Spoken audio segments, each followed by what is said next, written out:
Hey, this is Stephen Platinum, your friend in wrestling with Platinum versus AEW Dynamite. This was the September 3rd, 2020 show.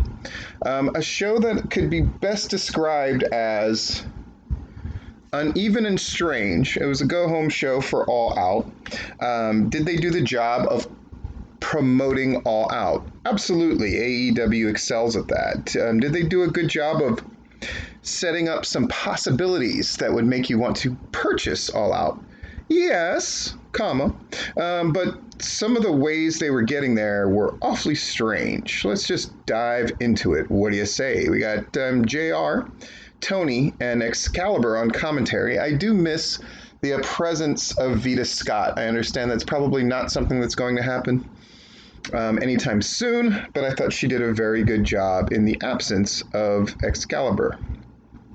So we set up Santana and Ortiz against the Best Friends. They have the open as they always do, and it's really great, and I think it looks really pro, and it's wonderful. They showed all the drama that's been going on betwixt Santana and Ortiz and the Best Friends, all the various things they've done. Trashed your mom's van, put bleach on your stuff, Best Friends got you back, you've been brawling, and we open with the match. Woo, here we go. Santana, Ortiz, and Best Friends. Very good match. Very good match. I liked it a lot. The finish, Santana and Ortiz cheating with the baton and then eventually hitting the street sweeper. As usual, Trent does a great job. But Chuck Taylor definitely held up his end much better than he has in the recent past, in my opinion. We get Promotion City for what we're going to see. We're going to get Moxley against the Lawyer. One of those things that probably sounded better on paper than when they had to deliver it. Though I understood that this was just to set up the finish, but we'll get to that. We get the MJF promo about All Out, which we've seen a number of times on Dark and in the past few weeks. Say what you want, especially when they're asking people to come out of pocket and pay for a pay-per-view. AEW makes it worth your while. Now, there's been some talk about the fact that they're already saying that All Out's going to be very long, and people are complaining. I will admit that I'm somebody who likes shorter pay-per-views, but there are no pay-per-views anymore in the WWE. There aren't. They're the bigger shows that appear on the network, but they're not pay-per-views. Right? They're not trying to convince anybody of anything. That's the truth. Maybe WrestleMania will get people to buy the network that wouldn't have had it otherwise, but they're not structured like a pay-per-view anymore. AEW, this is the very definition of a pay-per-view. So I can understand them wanting to over-deliver. I get it. We're going to have Jericho against Joey Janela tonight. An interview with Omega. Thunder Rosa will be in action. And Private Party and SCU will be taking on the Young Bucks and Jurassic Express. And the winning team will face, those two teams on the winning team will face one another at All Out. Strange and unusual. And we see the straining that AEW has gone through with a large roster, a 2-hour show, and having to cram everybody in. There's a lot of indie promoters and bookers that can relate. And that's why you see so many scramble matches and the like on the indies. AEW, no exception to this. Second match, SCU and Private Party against the Bucks and Jurassic Express. It's well done and it's good, and Private Party looks the best here than they've looked ever, perhaps. SCU, total pros. We get a split screen, and here's something that was interesting about the split screen to me. The action going on is incidental, and I tend not to watch it, if I'm being honest. But they had an ad for the TNT network, and in the midst of it, they cut to AEW more than a few times. That's good news. We come back.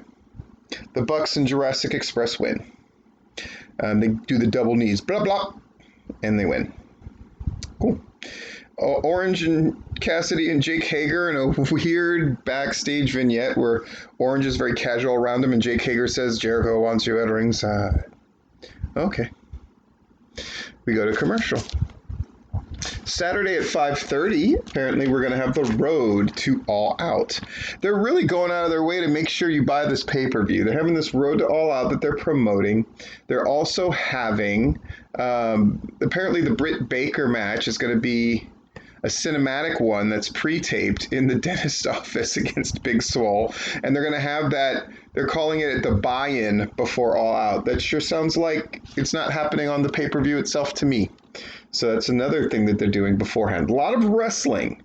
Apparently Friday is going to be a special AEW Dark. I don't know if that means they're not going to have it Tuesday, which means it won't be. It's all very interesting, but a lot of wrestling going on this weekend. Tully and FTR cut a promo. It's pretty good. It's not as great. It's hard because Tully has cut such wonderful promos. This one was very serviceable. And then Omega and Paige. They're going to challenge, and then they confront them. Alex Marvez is talking to Jericho. Is what it is. Nothing spectacular promo-wise here, but it is what it is. It's serviceable, right? Third match, Joey Janela against Chris Jericho. Boy, Joey Janela got destroyed. The spot where he jumped over the top rope to get at Jericho and got caught in the code breaker was the best move of the match. And then afterwards, Jericho pulls the turnbuckle pad off and busts Joey Janela open. Orange Cassidy attacks, which brings Hager. Sonny Kiss attacks and gets a little good stuff and then gets cut off as well. It's Jericho and Hager.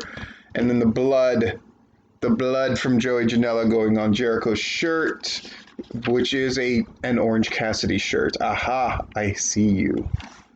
We get a little clippy clip of Hardy and Sonny Guevara feud. They're going to have a broken rules match when all is said and done. Sammy G does his showing the cards promo during the split screen. I don't really pay attention to it. It just didn't. We've seen him plenty. We had the gag where Hardy interrupted it, and Hardy this time is looking at him from the top. And there's naked Shannon Elizabeth from American Pie to the left of me with the sound off. Forgive me if I was distracted. So then comes the segment that I think worked the least. Team Taz comes out. Taz, Brian Cage, Ricky Starks are cutting a promo about Darby, about Lance Archer. Lance Archer comes out with Jake. Jake talks over him, says, you interrupted me, I'm going to interrupt you. It's one thing I noticed right off the bat. Jake the Snake Roberts is as big or bigger than Lance Archer. At least that's how they made it look. That's not a good thing. They should... Boy. I'm just going to say the things that didn't work in this thing. Eddie Kingston comes out with the Lucha Brothers, Butcher and Blade, and you can sense, here we go. Sean Spears comes out with Tully. Inner Circle and Best Friends are brawling. Billy and Austin comes out. Darby attacks Ricky Stark specifically. Whole lot of stuff goes on, and the fight goes on, and then the split screen. We're getting to see the Battle Royal before the Battle Royal. Well, that's not fucking exciting, because Battle Royals are already suspect, and now we've got everybody brawling, and this really did not work. And the fact that it just ended when it ended, and they cut to clips of different things, and then they were just gone, and they never mentioned it again. This thing that's supposed to be so dangerous and chaotic, and it just happened and then went away. It's just a reminder of why Battle Royals are often shit, too. Really bad. I thought it was the weakest part of the show, and it happened right in the middle, and it took all the air out of the room. It was terrible. And I know you're going to say, God, normally you're never this harsh on AEW. I can call out when shit doesn't work, folks. It's what I do. Clips to set up. Matt Cardona, Scorpio Sky, Dustin and QT, especially featuring that great promo that QT had. Is the highlights for most of this. They're going to take on the Dark Order. as revenge for the Dark Order destroying Cody and taking his title and disrespecting everybody. Number 4 match, Thunder Rosa and Serena Deeb, who you may remember from WWE. She was part of CM Punk's deal and all of that. Got her head shaved for that, all that stuff. Head's certainly not shaved for this. This match was really great, and JR just could not stop gushing about it, which I understand. It's problematic because then you go, it highlights the weakness of AEW, which is their women's division is a huge weakness work rate wise. The fact that they couldn't even muster up to say that Hikaru Shida was on par or greater, though I believe that she is. I think she's on par, but the nature of this match stood out in this show so distinctly because the work rate was so elevated compared to everything that we had seen and we're going to see, honestly. Keep in mind, the only match that we're going to have after this one is the Lawyer versus Moxley match. So there's no more good wrestling that's going to happen or be shown. And they let these two women steal the show, which is fine, but to not find a way to put Shida... it's bad booking, man. This was just a terrible part of the show. Not because the match wasn't good. It was great. Ends with the Thunder Driver by Thunder Rosa. And she gave a ton to Serena Deeb. I mean, it's all very strange booking. I mean, a great match is a great match, and I'm always happy to see a great match. But again, you're building up Thunder Rosa, but she's giving away most of the offense to Serena Deeb. And then she pulls out a win, and she's going to take on Shida. Very strange to not even have a confrontation between Thunder Rosa and Shida of some kind. I don't know. I just think it's kind of slipshod. That's what it feels like. Jon Moxley promo. I've heard some people say that they thought this one was okay. I thought it was a great promo. I think Moxley's just, he's in cruise control, man. He's doing great promos. Great work. Go to commercial. We have an all-out commercial. Great.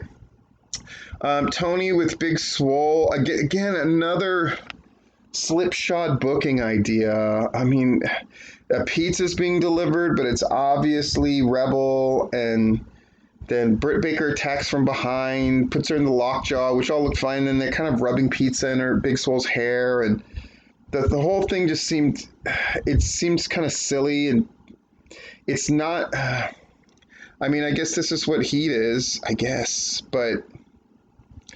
Man, it just feels like this part of the show just sucked the air out of the room and the show never recovered. Not the greatest for a go-home, but again, if I graded this on my 3-check thing that I do for Dark, it's like, yes, it was a go-home show that served its purpose and promoted all the matches. But it wouldn't get the second check because it didn't look good in the process. It didn't make people look good in the process. And certainly it didn't make those that weren't going to be on the show look good in absentia. Friday, we're going to have Dark. And they're also doing they're just doing all kinds of things leading up to All Out. So Britt and Swole are going to be at an all-out buy-in, which I guess means before the pay-per-view itself. And it's going to take place in the dentist office. Okay. All Out, of course, is going to be Chris Jericho against Orange Cassidy in the Mimosa match. The 21-person Battle Royal, which we already kind of saw. Matt Hardy and Sammy Guevara in the Broken Rules match. Shida against Thunder Rosa for the AEW Women's title. Omega and Hangman against FTR in our one foregone conclusion match for the tag titles. I would be stunned if FTR did not win it here. Young Bucks against Jurassic Express, though they haven't been clear of what the stakes of the match are. It seems awfully odd if there aren't stakes, but okay. Dark Order against the Natural Nightmares and Scorpio Sky and Matt Cardona. And Jon Moxley against MJF for the AEW title. Great. We go into the Lawyer versus Moxley thing. This thing was a bit of a mess. And for Moxley to get color at the end once he gets beat up by MJF with the ring punch. And MJF did his thing, right? He healed out. Wardlow did his thing, But Moxley got blood, but Joey Janela got blood, and